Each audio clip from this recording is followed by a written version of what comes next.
Abanotion te platform bye boogera ebinyumira abantu baffe okuwulira bo basobola okufuna ebyabwe naye bakolera nakyemalira.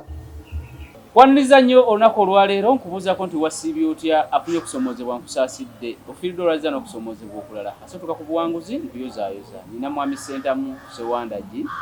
Sentamu Mukasa Sewandagi munnabyabufuzi munnabyanfuna mukugu mu by'ettaka mukugu mu by'obuwangwa munnamateeka ate era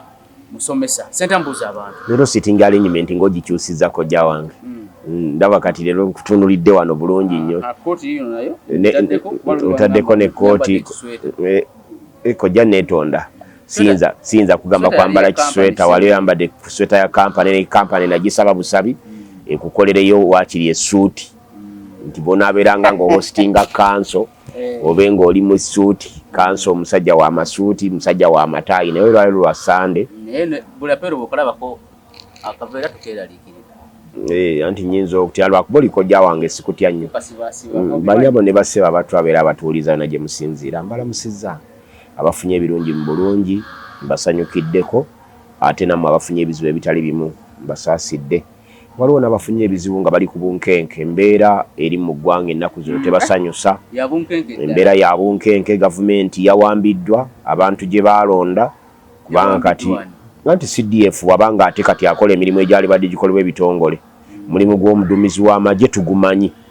era emirimu gye girambikiddwa bulungi ssemateeka n'etteeka lya UPDF the UPDF Act lirambika bulungi nnyo emirimu gye naye emirimu egyo temulimu mirimu gigamba nti CDF ajja kuggala radio ajja kuggala TV agambye mbu ye tabirivinga mu free press n'olwekyo press eteekwa okubeeramu bakkaada ba revolution njagala kumutegeeza nti revolution yaggwa emyaka 4 emabega twali tujjako obukulembeze obubi obwaboobote era ne kuboobote baali tebakkiririza mu free press kuboobote nga n'amawulire obuli kati owulira nga ogawulira ku CBS baluna baba agasoma ku ssaawa yennyini w'ogawulira era aba mu studio ng'asoma naye luli baluna bba yagasomanga nga leero ne bagalikodinga ne bagaweereza ewa minisita n'agawulirizaamu ne balyoka bagakomyawo ng'agambye kino mukijeemu bwe yagambanga nti kino kijeemu kino mukijeemu ng'era bakijjamu ne bamala okugamuddiza n'alyoka agamba nti mugasome kale kati NTV nga bagigadde ku makya ga leero bagigadde kituufu ne Daily Monitor nayo nga bagisazeeko bagaddewo era naye yennyini awandiise ku Twitter handle ye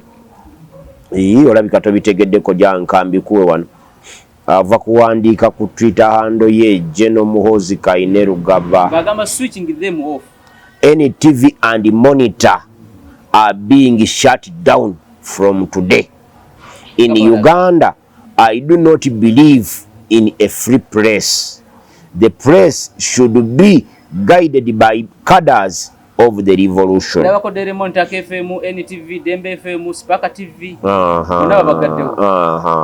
Kati mu biseera biri bwe baziggalanga ku lw'Essande nga luno nga tusobola kumanya ku Lwakusatu ate ng'era batukkiriza nti tugasome naye kyensuubira ezo zonna ajja kuziggala naye social media agenda kola ati okujja kajja kukwatagana ne bananyini baajo emikutu nga gi TikTok ko YouTube kyagenda okukola kijja kuba kitono kulagira tuwa data kitemuddamu kutunda data anti government yawerebeera ebeera tekola sente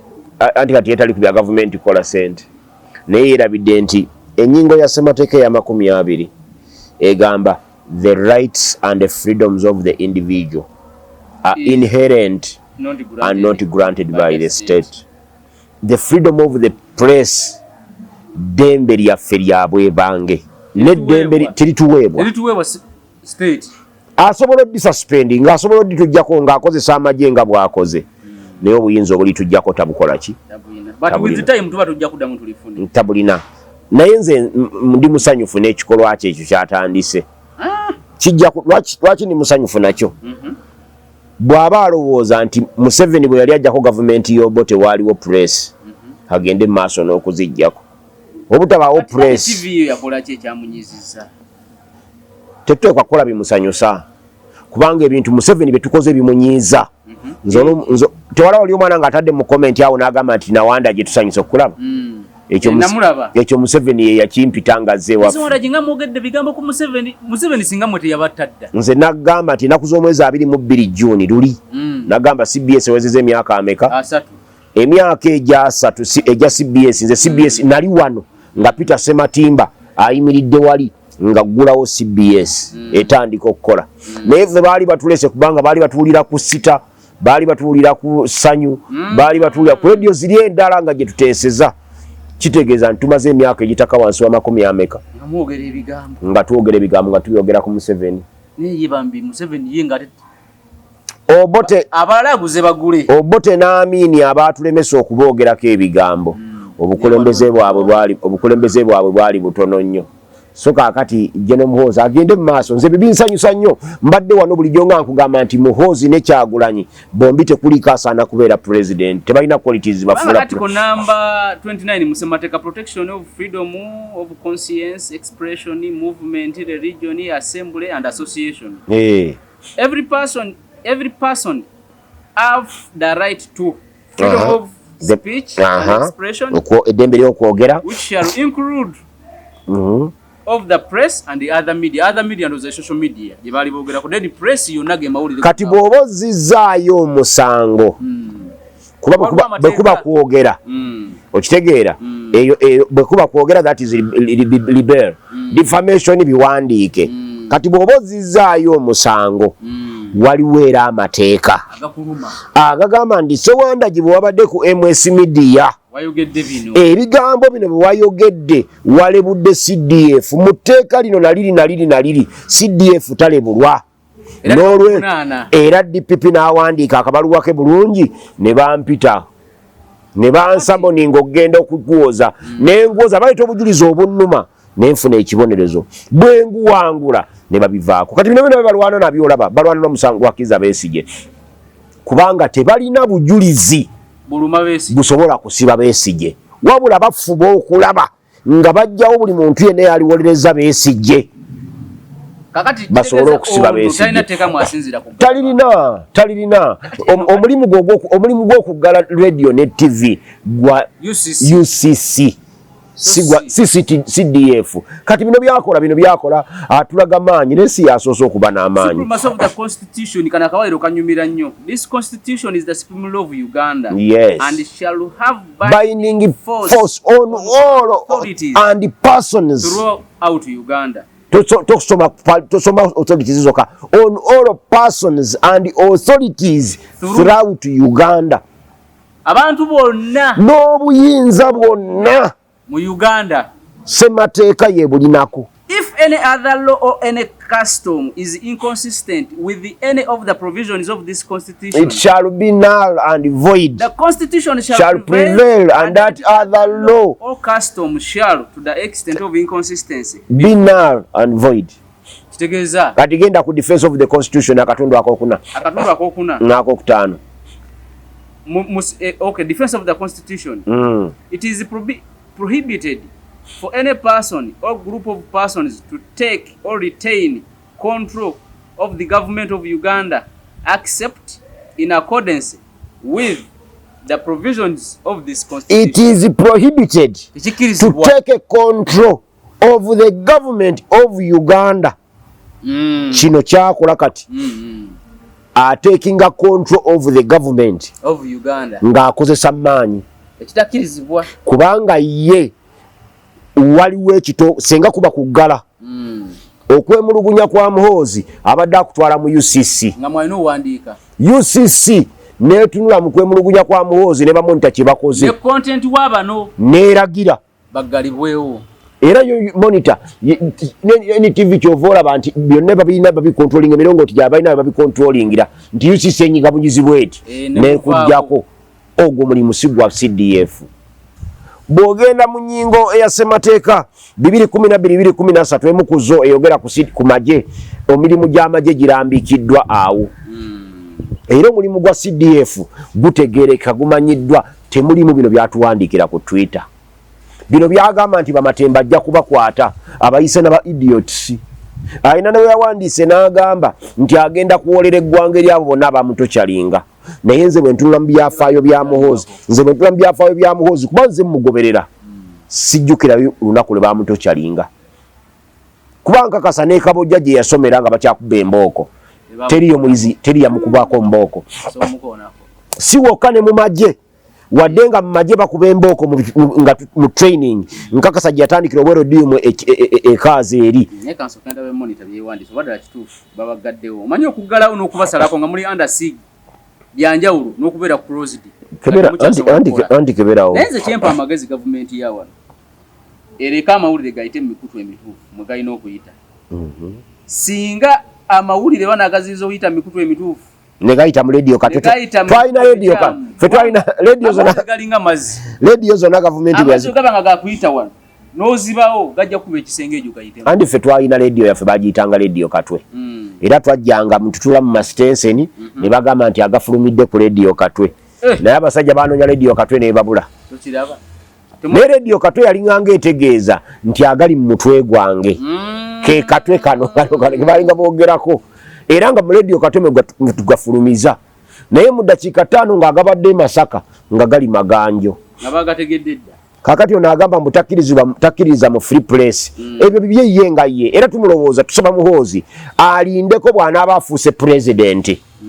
Olunaku lwonna lwalowooza nti ajja kufuuka president. Bw'anaaba afuuse president ebyo abitandike. Ajja kubeera ajjewo Ssemateeka. Kati bw'anajjawo Ssemateeka. Breaking news. NTV Uganda Spark TV forced off air as Daily Monitor shut down on General Muhoozi's order.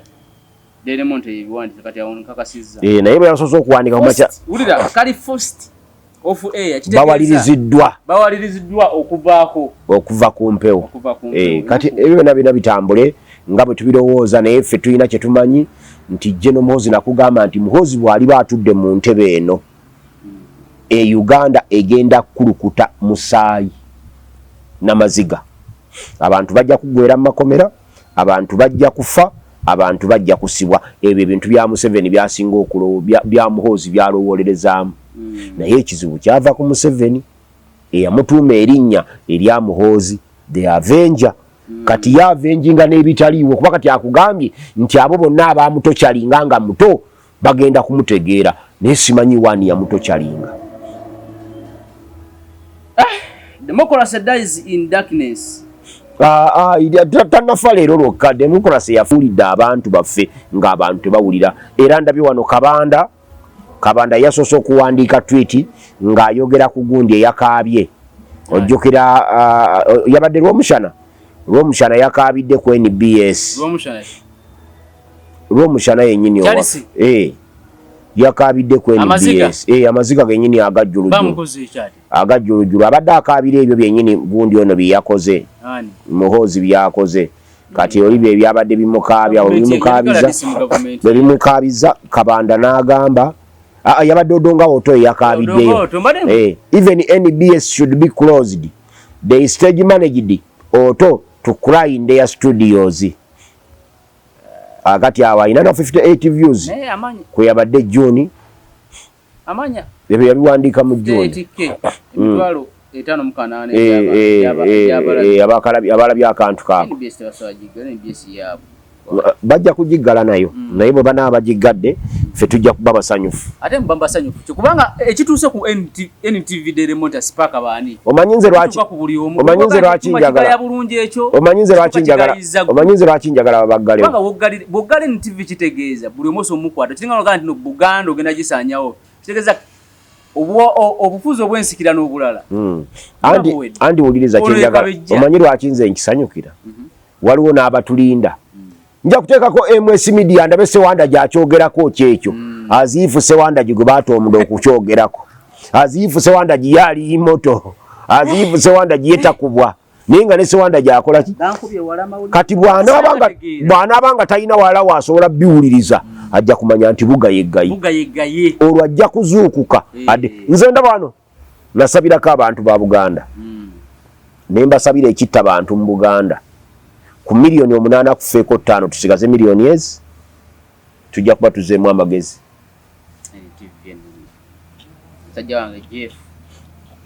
manyi nyinayo ku NTVGF bwemba ku radio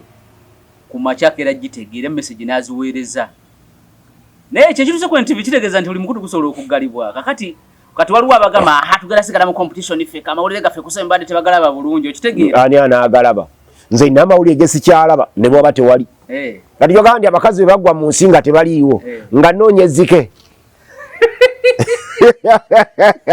so Namirembe FM bani kumanya nti embeera nzibwe gaye ate nabeera tetujja kubagendako nze bukyanga kati nkubulye nze nabeeranga nkyala ku radio ziringanga nnya Simba CBS ne gundi inamaani oyo naye natuuka ekiseera ne mutabuti abampita okukyala ku radio zaabwe bangi naye sikyala kuno ku social media ondaba ku Megatron ondaba ku MS ku Kewaza na ku TikTok page yange olowooza bameka baagala nkyale ku page zaabwe togendayo si buli wamu nti mbeerawo kati abalowooza nti kati ffe tugenda okudominatinga abantu bajja bivaako badde mu ndombolo ya solo nga bateekako miziki yekka Simba eyo amaanyi gaaya ayagafuna nnyo nga CBS bagigaddewo awo tomanyi Simba CBS yatandika 96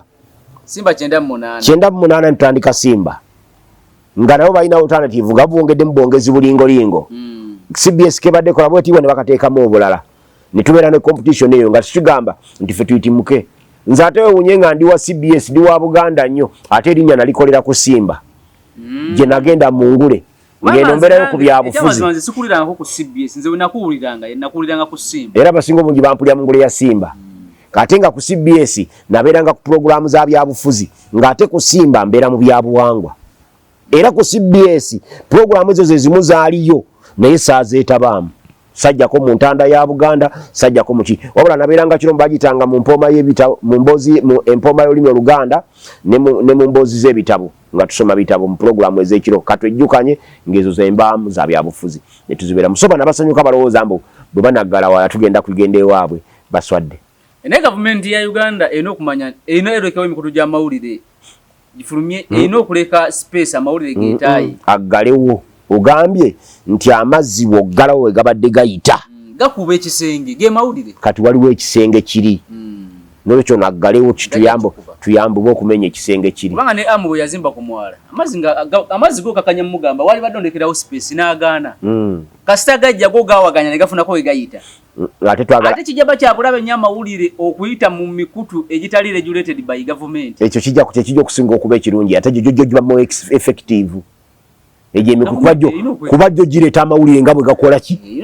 so gino egirire regulated by government amawulire gigasunsula ne gigajjawo ekwata n'abakozi baawe ne bateeka ku CBS nojja okuteesaako ne bagamba Sewanda jajja kugazaawo CBS ate Sewanda jagazaawo CBS yayogera ku Simba ne batagiggala agazaawo atya CBS mawulire gankubye walaga NTV bade sinabagategeera okuva ku makya ojja kukigumira naye nga kino kitegeeza kubanga olabe bayola ddiini luba wasava inabe nasanga abo ba social media nabo ddiini abaddayisewo ne bagamba babuulire ddiini okuyoolebwa kuba ddiini y'omu ku bakabejja mu kintu kino nga si yakulira andi nabe bate bwe bakwata Kiza Besigye wayiswa mufumbiro n'agamba nti kabadi ne ba ddiini okuyoolebwa mu njolewa gyayoleddwamu kitegeeza nti buli omu asobola okukola ki era wayiswa mufumbiro bwe bamuyoola naye yalowooza nti bya kabadi Kibuula ajja kunzijjayo nange ngenze mu kabadi kagenda kunnyamba kuwangula bwa MP Nakawa yabuwangulayo okulonda kwaggwa yali avuddeyo mu kkomera amanya amemanya mwami Sewanda gamala ebitembuga ate bw'ojjogensa naffe totula muntu waliwo abazijoga ne bazituulamu so awo tuvuddewo nze ndesewo engero bbiri ezo era neggulu twadde ku rediyo awo kati nadde nyina embozi gyendeeta nga nkambwemukko olinakuba obulango naye mu kukomawo n'afunirawo essimu embozi tagigendamu kati negina emikutu egiriko gyennyini giyina embeera mu bagitadde naawe MS Media bajja tera okugamba nti Sewanda gyotomuzza poziku nga banjodde buyoozi ate otya okuyoola nti kyekibi okunjoola ndowooza buli omu victim wakuyoolebwa mu mbeera yonna naye ebikolobero tubinenyeza nnyo abo kyekyandesa TV kuba ku TV otuuka n'okyaza omuntu ng'olaba ekituufu kiri nti omuntu akola analysis omuki omulungi ate nebagato oyo tomukomyawo waliwo neyayomba nti oyambadde katisaati musajja yazze pasita mulamba gye avuze emotoka lunaku lwakutano kwanza namubuuza tewampa dressing code abagenyi balina okukola olunaku lwakutano omusajja ayambadde tisaati oyagala ayambale ki nga kumanyiira twetaaga content we tetutaaga byayambadde kiri kyakoze eki kati nga mukwano gwange ono lasita gwokyaza tebaali kukkiriza mukyaza ku tv baagala asaleko envi naye ngaate lasita enviri ze si kyekizibu lasita alina content we mutwe era waliwo ledi ezimukyaza zonna zeebaza kuba zo teziriiko ebyo zo zimukyaza olwa content we awo tuveewo tugende mu iPhone awo tuveewo yeetaaga extension ya obukulembeze bwa Zedriga Kyagulanyi yagitaddeko kojja wange ekibi omoderatinga abantu bangi kati ate gwe olw'okuba omulimu gwo gwa kumoderatinga kati ojja kubeeranga ne notebook nga bye twogera wano obiwandiika obe ng'obitereeza omwaka oguwedde twali naawe wano ku MS Media ne twogera ku National Unity Platform nenkugamba National Unity Platform yalanga Mpuuga emiliyoni ebyo era emiliyoni 5 nekugamba nti Mpuuga alidde kiruddu naye kiruddu bagizimbisa miliyoni 5 bo gye baagamba nti alidde kiruddu bwina agenda okuvaayo ng'okuva kulayiro okwo buli mwezi National Unity Platform yafunanga miliyoni 467 buli mwezi nga zijjamu iPod okoma mu mwezi ogw'omukaaga Nobert Mao wali National Unity Platform alekayo efuna sente za iPod mu mwezi gwa 5 omwaka oguwedde ogw'omukaaga gwetaafunanga Nobert Mao ataddewo akatiba akabalemesa okufuna sente babali baagala za campaign nebateekawo obukwakulizo nenkugamba nti aba National Unity Platform bye boogera ebinyumira abantu baffe okuwulira bo basobole okufuna ebyabwe naye bakolera nakyemalira nekukusoma okuwedde wiiki ewedde nabadde naawe wano ku seeti nenkubuulira nti Kyagulanyi yatugamba nti abantu libalabira ku bikolwa byabwe ebikolwa by'omuntu kasita nga byongera ku nakyemalira ddakiika egi oyo aba wa nakyemalira ebitoola ku nakyemalira oyo yaba owaffe aba National Unity Platform ne bakufera ne bakulowoozesa era ne bavumirira nnyo abantu abo ffe tugenda mu iPod yenze Kyagulanyi iPod kabina ka Museveni ali omwo ayagala kuliramu masappe afunyeko abanankane bala ngeno Kyagulanyi ayogera birala ate nga ne Balubongo yabakola ki bakola birala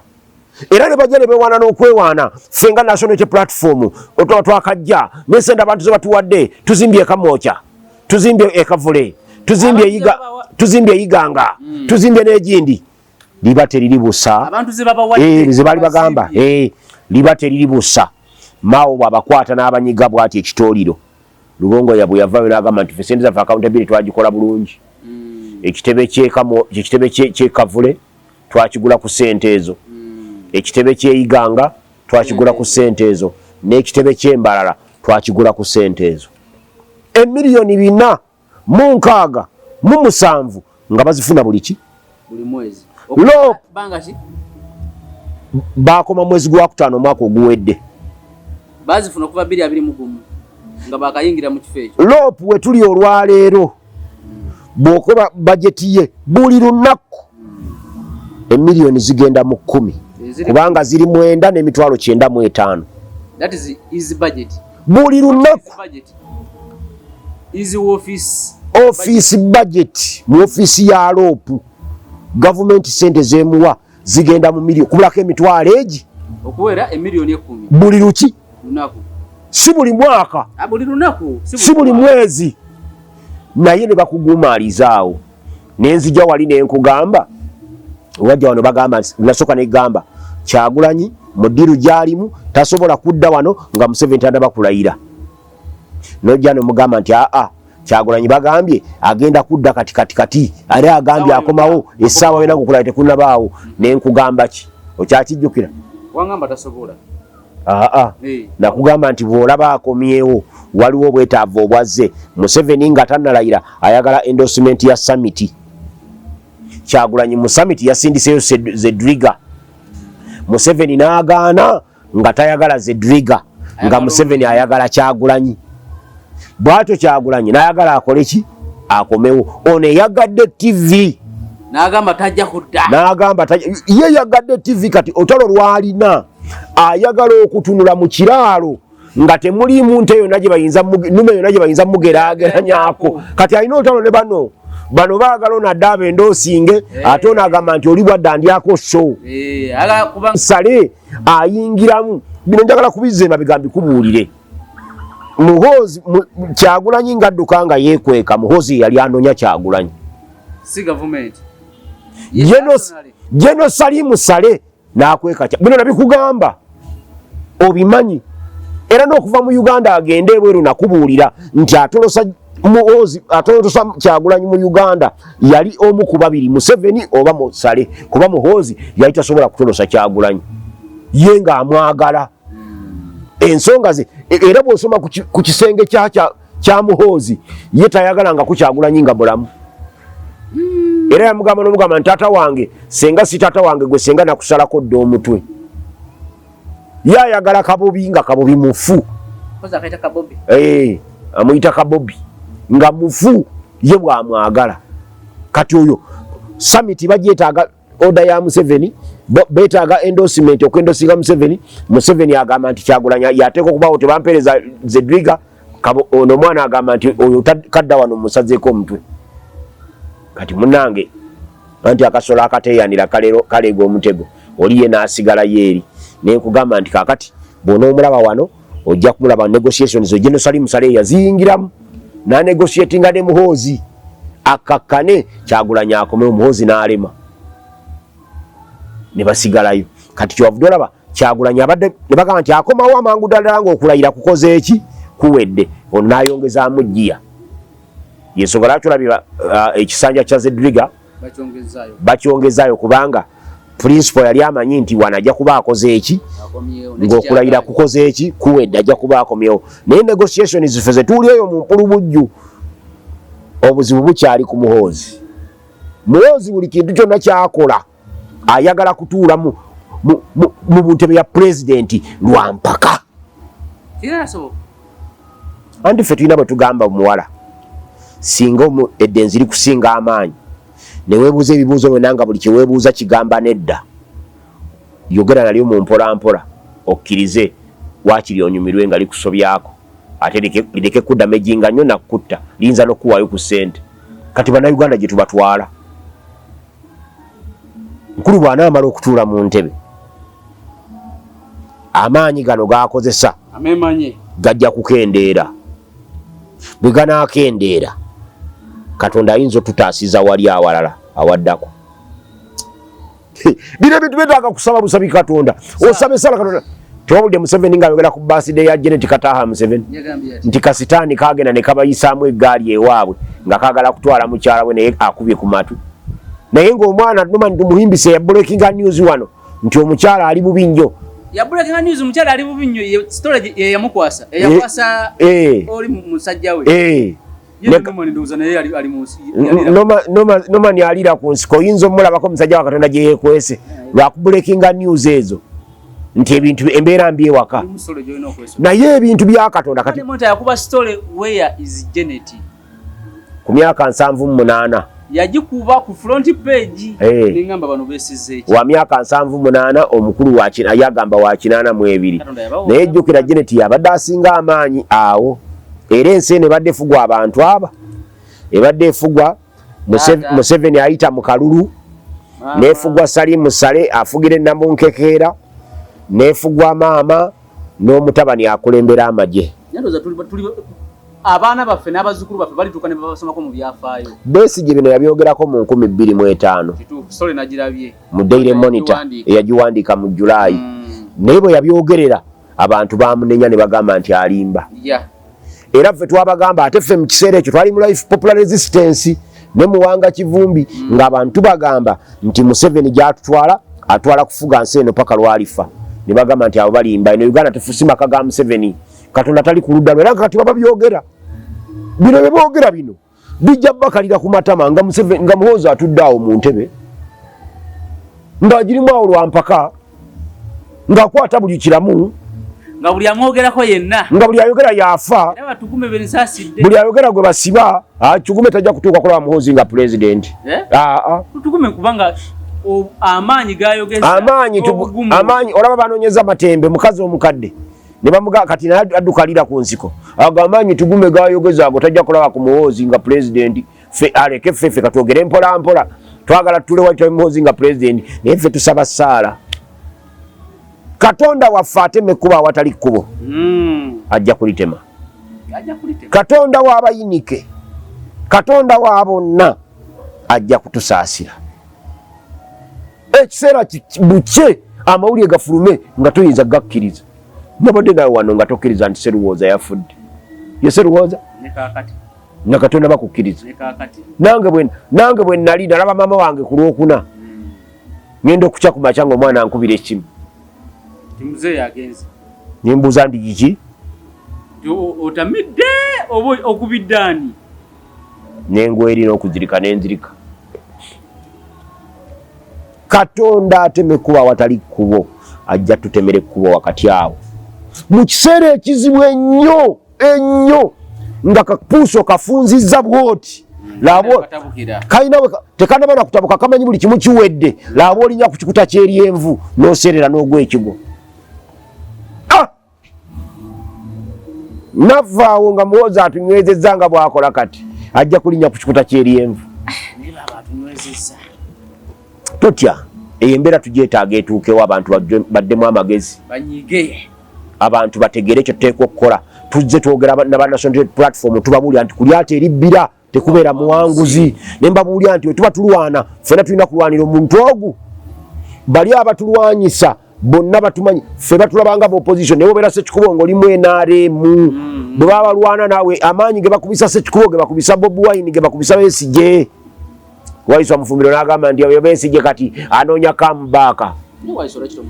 siyinza muleka ali mukomera yafiirwa omukyala akalulu yakaluzinga bakamubaka ali mu kooti ne mu kooti bagenda muwangulirayo ate bagenda musango ogenda muwangula with costs abeere mu kooti kubanga system yamubba akalulu era ye system eri mu kooti olaba system omulamuzi n'atunuulira musango n'alaba musango nga gwe gw'amakulu okusinga obulamu bw'Erias Lukwago nti kubanga bwe naakuta musajja watu oba mukazi watu obasaasira vaamu mu ntebe ani gwe bamuganye Oze kisache yaduka buddusi. Obasaasira embere mu naye gwe n'ogamba abantu wadde mulwadde wadde aleesa abajulizi yayogedde ku bajulizi bali substantial place over board ng'agirina ebyetaagisa byonna nga Lukwago abirina naye n'agamba nti okusinziira kunoonyereza lwaki bamukute nga bakyanoonyereza eyo enkola eyo baagikozesanga ku mulembe gw'Obote Ssemateeka agamba mala kusooka kunoonyereza okwata omuntu yesobola Ssemateeka ku essaawa 48 nti mu ssaawa 48 gw'otatute mu kkooti ojja kuba omutadde kati abalamuzi ne babakozesa bo balowooza nti mu ssaawa 48 gwe baleeta gy'oli musibe ekyo kikyamu Bob Kasango omulamuzi yagamba nti bwe naamutajja kudduka tajja kuwoza musango n'amuleka mu kkomera n'afiirayo kati omusango gwaggwa Kasango yagwoza nga afudde bizibu ensi mwe tuli nanti mwe kati mwaba akabiraba mwe mulaba nti bino bye bizibu naye ffe twabiraba bino tubaddewo nga we muli namutabani wa Gaddafi yagamba Gaddafi yetereze Gaddafi n'agaana kati nga Gaddafi alina abamulya mu ngalo bangi abalinga bamuwagira kati bano bakabanda Muhoozi teyali badde mubi kutuuka to this extent onomwana wa Gaddafi nati gwe battono gwe bakata bali bamutwala gamba Gaddafi otulabyeko naye nga yabagambanga ono Muhoozi si mubi kutuuka ku level eno Muhoozi gwe nalabayoko nga akyali muto si mubi to this extent era nze n'obwongo bwange bukkiriza nti asobola okuba omulungi nga mukulembeze naye obuzibu bw'abakabanda bano abanoonya ebyokulya abamwetoolodde kati Kabanda yalondeddwa ng'akulira ofiisi ya General MK President Chairman wa PLU ate ali mu ofiisi gwe magezi gaawa neno NBS giggale naye ate agag'okugala NBS namulabye ng'atolo Kabanda tali kusaidi ya Muhoozi kubanga NBS ya mwannyina wa Muhoozi kakati ono agigambye nayo giggale kubanga yaleese oto n'akaabira wano kati kibagenda okola bagenda kulagira ototaddeawo era tajja kudda kakati bimpeddeko nalabye Martha Karua naye nga bamuzizaayo naye yagambye yajja kukomawo mu Uganda nga Museveni si president atanabeera president for life mu kukolima okw'amaanyi kyogamba nti Martha Karua bamugambidde ddala ntaddamu kudda Uganda Munamolo yambuuza NTV ye Kenya nti kakati bino byonna nga weebiri bw'otunuulira ebituufu ebikyamu ebikoleddwa n'ebirala toddeyo Uganda nagasi nja kuddayo nga Museveni si president atanabeera president for life kandi kakati olwo kati ate ayamba Muhoozi kutuukiriza byabadde ayagala birivumbuka alwana n'okulaba ng'awozesa Besigye omusango gumusinge nga buli kyakola kimulemye n'aleeta obujulizi obw'obulimba ne babutta n'aleeta munnamateeka bamukooti omusajja amaze mu mateeka emyaka 16 ne bamuleeta awo atule ku witness stand awolereze ekisango ne bimulema okukakana ng'ekisango birivumbuka akiddusiza dde bano babirivumbuka batunule obutunulizi ojja kubalaba enkeera Ssekkono bamuvunaana by'ataakola era abantu balowooza nti Ssekkono ye yali ssentebe w'akakiiko k'ebyokulonda mu kinaana yali James Tumuze Ssaabawandiisi naye Ssaabawandiisi yalina obuyinza obw'amaanyi n'okulangirira pulezidenti kati bano babirivumbuka olunaku lujja kukya babavunaana emisango egitali gyabwe Ssekkono ayawuka ne babalivumbuka kubanga Ssekkono ye yagano birangirira nga Kawanga Ssemogerera awangudde nga taba babikyusa n'adduka naye kati bano babirivumbuka bafuba kubireeta era olina agamba nti tuleeta omujulizi kati ate bafunye n'abantu muffe nalaba mukwano gwange Siraaje Lubwama n'agamba nti nze ndi munoonyereza nabifunye kati ngenda obiraba ngoba babikubire mu Daily Monitor Siraaje nga biwandise mu Monitor waliwo yali abikubye mu Monitor oba Siraaje yabiwandika sabira naye irabira story nagira mu Daily Monitor eyogera ku mujulizi oyo omuzungu kati ngenda okulaba omujulizi omuzungu nga story nayo ngetebugesi Joel Wakayima yasisinkana omuzungu Joel Wakayima n'asisinkana Salaamu Musumba n'aleeta Besigye n'aleeta Bamukaaku n'abagattako nga byonna biraba kati ate ng'oli yali amaze okuŋŋamba nti application yabirivumbuka ekweka abajulizi 6 bajje nga beekwese yalina omujulizi ogu gwe bagamba nti muzungu oba omuzungu teriyo muzungu kati ani gwe yali agala ogulako ebyokulwanyisa okuwanulayo jjajja mu omufere yali akubiddeko ku simu bayitirivu n'ayogera ng'Omunigeria n'ayogera ng'Omuyindi n'ayogera ng'Omuzungu tobawulira abo kati oyo omujulizi gwe baali baagala okuleeta nga muddugavu nga Sewuka omujulizi naye birivumbuka ku level ye tasobola bbanga talina bajulizi birivumbuka talina kyatasobola kukola naye obwongo bwe bulowoozesa nti ajja kufuuka Buteera ojjukira nti Buteera yaleeta obujulizi ku Besigye obw'omuwala kyakuwa obufu ne Buteera yakolanga nga yamalirawa Buteera ng'afuuse deputy Ssaabalamuzi Ssebo olwaleero aliwa simanyi ate saagala kumanya naye yamanyi gyali kati si walungi kane birivumbuka naye yerwanako alowooza nti ssente ajja zikolera ku Besigye naye ajja kubuuza Buteera kyali kitya bino tebikoma ku ggwe wekka n'abaana bo bibakwata era ne bababuuza abaana balina kubwa kansala ne babagobako Paulo Muwanga ali vice president olinayo omwana wa Muwanga gw'omanyi yenna mu kifo kyonna mu gavumenti olaba ne bano boobote bazzukulu boobote kati tubeera nabo ku social media waliwo neyaŋŋamba waliwo omukulu yakoleranga state research ya Amin ndowooza yalinga ekitongole ekikesi ayina omwana naye omwana tayagala wadde kwejjayo kugamba nti buli lwokola ekibi ensi ekukyawa okimanyi nti Jenonya Loiso muzzukulu wa Sapulo Kagwa naye ayinza okukyogera nabo batya abaana bo beekweka n'obula ne woolaze kati bano balowooza nti engeri yokka gye bayinza okuwoza Besigye ne bamusingisa omusango nga bamugyeko balooya bonna nga babasudde ebbali naye etteeka ligamba omuntu avunaanibwa omusango ogwa Naggomola anakkirizibwanga okufuna bannamateeka bamukiikirire capital offense where a person is accused of a criminal offense kati essuubi ly'obwenkanya lirirudde Wasewanda gyawo tewali tulina ebyokukola ebintu ebyo obusiraamu si bwagala nnyo olw'okuba ennaku zino waliwo abasiraamu abatumanyidde ne batusiriwalirako naye bugamba nti ekintu bw'oba okirabye nga kibi bw'oba olina amaanyi kikwato kijjewo n'omukono gwo bw'obanga amaanyi togalina kati nga ffe basewanda gyaba obukono obunafu kyogereko era kati kyenkola bw'obanga n'okwogera okutya kati ng'olina kangi kitamwe osobola okutamwa n'osirika nze kati obwana bwange awaka tebulina maanyi gasobola kulwana na Museveni tebulina maanyi gasobola kumwogera n'okwogera tebumanyi naye Museveni bwamutamwa olumulaba ku TV obwo bwolaba olumulaba kasita kalaba Museveni ku TV bwe kakusaba ekintu n'owulira nga toyagala kikawa ng'ogamba nti ekyo kya Museveni taddamu kisaba ne Ssaalongo Matovu wa Nidi bwe yaŋŋamba alina abaana be bano abalongo abasembu bano babiri naye bwe balaba Museveni bo balamanyi Museveni yabuuza taabwe ssente kati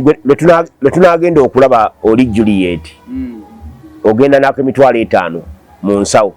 omugambe nti Museveni sike kasente akasinga okuba akanene omugambe nti Museveni aŋŋambye enkuwa emitwalo gino 5 ajazigaana